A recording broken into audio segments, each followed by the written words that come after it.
귀엽다고 방치했더니 이젠 재앙이 됐습니다. 10년 전 국내 한 농장에서 사슴 몇 마리가 탈출했습니다. 당시에는 대수롭지 않게 여겼지만 이 사슴들이 야생에서 번식하며 그 수가 급격히 증가했습니다. 현재는 전국적으로 퍼져 농작물 피해부터 생태계 교란까지 심각한 문제를 일으키고 있습니다. 농민들은 속수무책으로 당하고 있으며 전문가들조차 이 문제를 해결하기 쉽지 않다고 말합니다. 사슴은 어떻게 한국에서 골칫거리가 됐을까? 사슴은 원래 한국에서도 볼 수 있는 동물이지만 현재 문제가 되는 것은 대부분 외래종 사슴입니다. 농장에서 키우던 녹용용 꽃사슴 엘크와 일본에서 들여온 시카사슴 등이 주를 이룹니다. 이 사슴들이 우연히 탈출해 한국이 산과 들에서 살아남았고 번식력을 과소평가했던 결과 지금은 감당할 수 없는 수준이 되어버렸습니다. 탈출한 사슴들은 천적이 거의 없는 환경에서 번식에 성공했습니다. 한국의 산림은 사슴이 살기에 적합한 조건을 갖추고 있기 때문입니다. 한 마리가 한 번에 두세 마리의 새끼를 낳고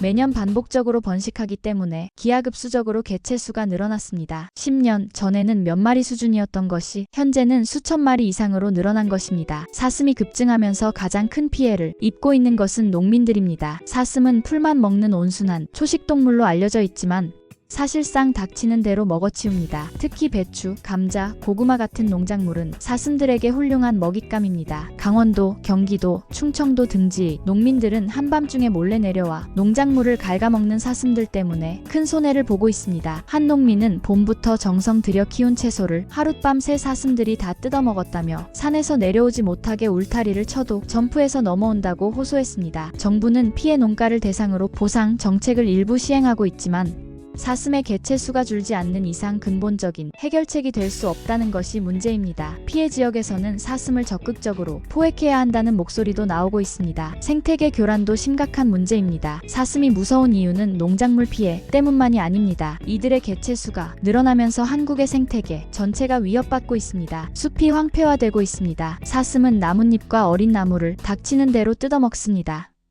이로 인해 숲이 정상적으로 성장하지 못하고 황폐해지고 있습니다. 일부 지역에서는 어린 묘목이 사슴들에게 모조리 먹혀버려 나무가 자라지 못하고 있다고 합니다. 다른 야생동물과의 경쟁입니다. 사슴이 늘어나면서 같은 서식지를 공유하는 다른 초식동물들과 먹이 경쟁이 급격히 심화되었습니다. 토종 노루나 고라니 같은 동물들은 사슴과의 경쟁에서 밀려 점차 개체수가 줄어들고 있습니다. 질병 확산도 우려됩니다. 사슴 개체수가 지나치게 많아지면 질병이 확산될 가능성도 커집니다. 특히 사슴이 가축과 접촉할 경우 가축 질병을 퍼뜨릴 위험이 있습니다. 실제로 일본에서는 야생 사슴이 가축 전염병을 퍼뜨려 큰 문제를 야기한 사례가 있습니다. 사슴 개체수를 줄일 방법은 없을까? 현재 정부와 지자체는 포획과 사냥, 허용 등을 통해 개체수 조절을 시도하고 있습니다. 하지만 사슴은 야행성이 강하고 경계심이 많아 포획이 쉽지 않아요. 또한 동물보호단체의 반발도 있어 적극적인 사냥이 어려운 상황입니다. 한편 외국에서는 사슴 개체수를 줄이기 위해 사슴을 사냥하여 고기로 소비하는 방법을 활용하고 있습니다. 일본과 미국에서는 사슴 고기를 활용한 요리 문화가 자리 잡아 개체수 조절과 경제적 이익을 동시에 도모하고 있습니다. 한국에서도 일부 지역에서 사슴 고기 소비를 촉진하는 방안을 검토 중이지만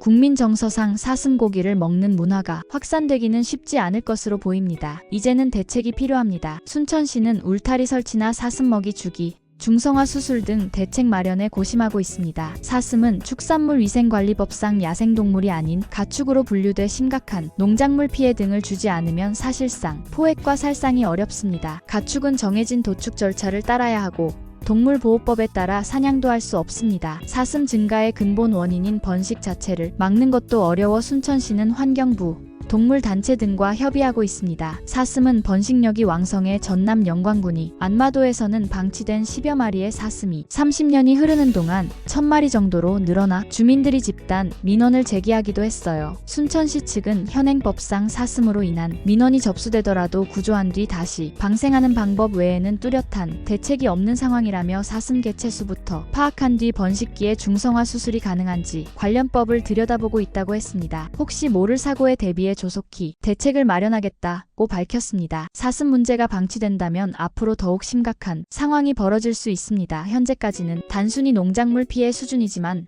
개체수가 계속 증가하면 도심으로 내려와 사람과의 충돌이 발생할 가능성도 있습니다. 이미 일부 지역에서는 도로에서 사슴과 차량이 충돌하는 사고가 늘고 있습니다. 사슴 문제를 해결하기 위해서는 정부 차원의 강력한 대책이 필요합니다. 체계적인 개체수 관리, 포획 강화, 그리고 사슴고기 소비 활성화 등의 다각적인 접근이 이루어져야 합니다. 더 이상 손을 놓고 있다가는 지금보다 더 큰 재앙이 닥칠 수도 있습니다.